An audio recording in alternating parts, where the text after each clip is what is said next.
Qu'est-ce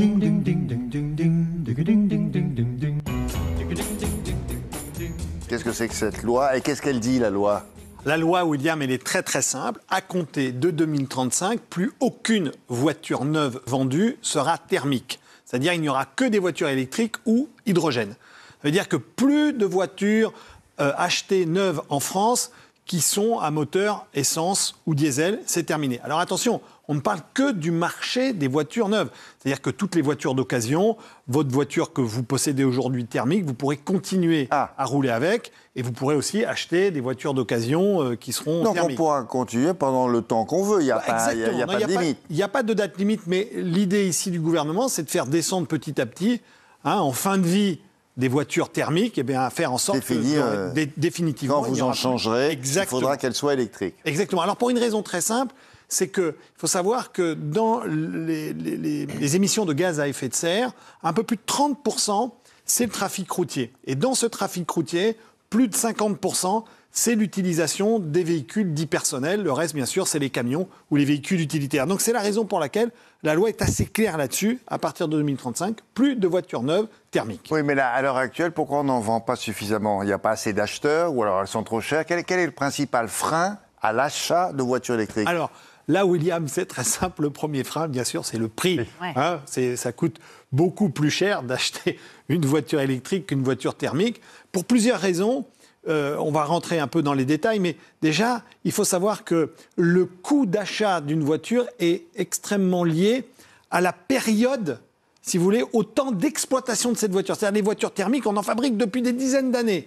Donc en acheter aujourd'hui, ça coûte moins cher. Les voitures électriques, elles sont peu rentabilisées, elles sont assez neuves, et donc c'est pour ça qu'elles coûtent cher. Alors je vais vous donner quelques chiffres pour vous donner... Pas trop, hein ? Très très simple. Une voiture électrique citadine, aujourd'hui, coûte à peu près 30 000 €. L'équivalent en voiture thermique, essence ou diesel, coûte à peu près 17 000 €. Donc vous voyez que c'est quasiment presque fois deux. Oui, mais les voitures électriques, à l'entretien, ça coûte moins cher. Quasiment rien. Alors ça, c'est vrai, voilà. Alors, et en plus, dans les voitures électriques, vous savez que vous avez des aides gouvernementales, c'est-à-dire que vous avez un bonus qui est de l'ordre de 6 000 €, et on rajoutera en 2023, pour les foyers les plus modestes, un bonus à 1 000 € de plus, c'est-à-dire que vous aurez 7 000 €. Mais attention, ce bonus, il est plafonné à un montant d'achat de voiture électrique à 47 000 €. C'est-à-dire que si vous achetez une voiture électrique qui coûte plus de 47 000 €, dans ce cas-là, adieu le bonus. Alors, ça veut dire que vous avez les moyens, c'est ça que vous voulez dire ? Oui, c'est exactement, c'est ça l'idée. C'est un peu embêtant parce que souvent, les voitures qui atteignent ces sommes-là sont aussi des voitures qui ont une habitabilité plus grande, c'est-à-dire qu'on peut y aller en famille, et surtout qui ont une autonomie plus grande. Donc c'est un peu dommage. Ce bonus, il faudrait qu'il soit un peu élargi. Donc vous l'avez dit, la première contrainte, le premier problème, pourquoi aujourd'hui on n'en voit pas autant, c'est le prix. C'est le prix. Deuxième, c'est la partie production maintenant. Une fois que la voiture elle est sur la route. Pourquoi ça coûte cher ? Oui, pourquoi ça coûte cher ? Pourquoi elle coûte si cher cette voiture ?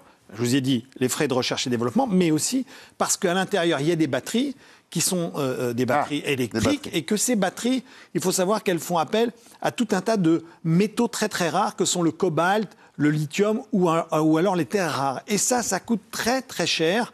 Voilà, on voit ici sur la carte, c'est très intéressant, on voit où est-ce qu'on va chercher ça un peu partout dans le monde pour les rapatrier en France. Eh bien, il faut savoir que pour fabriquer ces éléments-là, il y a même une empreinte écologique qui est très très lourde.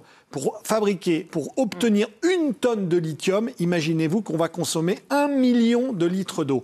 Ça veut dire que même l'empreinte écologique de la batterie électrique, aujourd'hui, est un coût absolument énorme. Oui. Alors qu'on nous fait croire que c'est très écolo de conduire la voiture électrique. C'est quand même ça qui est génial. Oui, aujourd'hui, il y a énormément de polémiques sur l'intérêt pour la planète d'acheter une voiture électrique comparée à une voiture thermique. À terme, oui, ça va s'améliorer, et c'est là-dessus que l'ensemble de la filière mise, c'est l'idée de cette logique-là. Et puis enfin, il y a un problème sur ces batteries électriques, c'est qu'aujourd'hui, elles ne sont pas recyclées. Ça coûte beaucoup moins cher aux fabricants d'aller chercher ces métaux précieux et d'aller fabriquer une batterie neuve pour mettre dans sa voiture électrique, plutôt que de recycler une batterie déjà existantes. Et ça, c'est quand même un problème, et c'est quand même dommage, parce que si on les recyclait, du coup, ce million de litres d'eau dont je vous ai parlé tout à l'heure, on peut faire juste une parenthèse pour expliquer aussi que la Chine produit 90% de ce... Alors, la Chine est très, très, très équipée en termes de ces métaux précieux et en termes de batteries électriques. On y reviendra. Ce qu'il faut que vous ayez conscience, c'est qu'il y a en Chine une stratégie installée depuis plus de 10 ans, comme quoi ils veulent être le pays leader dans le véhicule électrique au niveau de la taille de la Chine. Mais quand on est leader du véhicule électrique à la taille de la Chine, on est leader du véhicule électrique à la taille mondiale. On passera par eux obligatoirement. Obligatoirement, c'est-à-dire que les prévisions, c'est que 60% des véhicules électriques vendus en 2030 seront d'origine chinoise. Oh là là. Voilà, et vous n'aurez pas le choix. On n'aura pas. Parce qu'ils sont assez malins pour avoir trouvé le cobalt ou le lithium, etc. Ils ont ces terres rares. Mais nous, on n'en a pas. On en a un peu. Ça vient doucement. Alors on en a un peu, mais là, et typiquement, je vous avais peut-être entendu le président de la République s'exprimer sur le sujet, c'est-à-dire qu'il a dit, on n'a pas de pétrole, mais on a du lithium, et donc du coup, on est en train, en effet, de lancer des programmes très importants sur le lithium, mais je vous ai dit, il y a aussi une empreinte écologique à l'extraction de ce lithium sur notre petit territoire. Bon, ça, c'était la deuxième contrainte à propos des prix chers. À part ça, il faut la recharger, la voiture électrique. Hein. Ah oui, il faut la recharger, la voiture électrique. Il faudra la recharger. Hein. Là encore, un autre problème, William. Aujourd'hui, il y a 62 000 bornes de recharge disponibles. Si on veut relever ce défi, il va falloir multiplier ce chiffre par 3. Ouais. Donc pas par 2, par 3. C'est-à-dire qu'il va falloir quasiment 200 000 bornes électriques dans le dispositif. Donc c'est un sacré défi. Le président de la République lui-même est même en train d'expliquer que le modèle économique, la manière de gagner de l'argent pour distribuer de l'électricité, ça va être très compliqué. Donc il nous invite à installer des bornes à la maison en disant le mieux, vous savez, c'est équipez-vous, installez vos bornes. Mais sauf qu'une des difficultés, c'est que d'abord, mettre une borne chez soi, ça coûte un peu d'argent.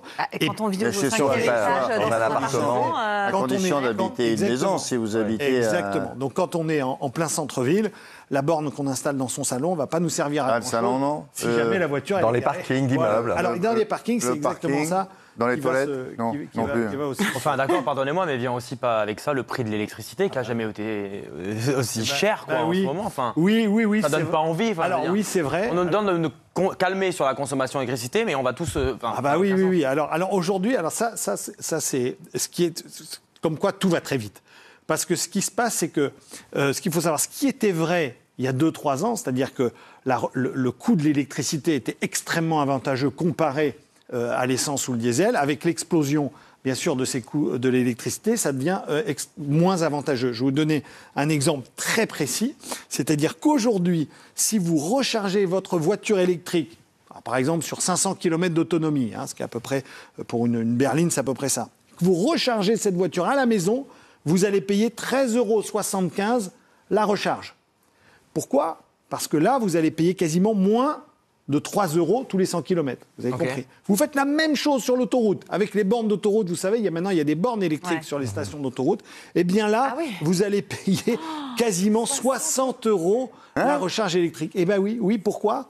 Parce que cette électricité-là, l'électricité que vous avez à la maison, elle est subventionnée par le gouvernement. C'est-à-dire que nous tous, en fait, on paye une petite partie parce qu'on nous fait acheter notre électricité moins chère. Donc, si vous avez une voiture électrique, je ne peux que vous encourager à recharger votre voiture à la maison. Oui, non, mais il faut l'installer, la borne. Ça, c'est pas donné, ça. Non, alors, il y a les bornes, c'est pour s'installer rapidement, mais lorsque vous achetez une voiture électrique, vous pouvez aussi la brancher sur le réseau traditionnel. Le temps de charge sera beaucoup plus long. Dans votre salon, William, ce sera très bien. Ça nous inquiète, ça. Oui. Alors, je vais juste quand même évoquer un autre défi.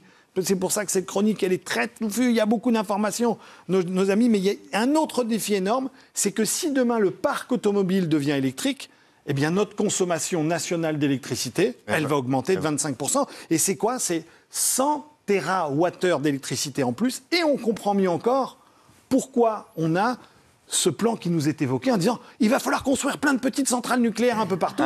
Parce que notre consommation électrique dans ce plan... Elle va terriblement augmenter. Terriblement augmenter, William. C'est chronique d'un drame annoncé. Non, c'est pas un drame. Non, mais là, on a vu les contraintes. C'est pas un drame.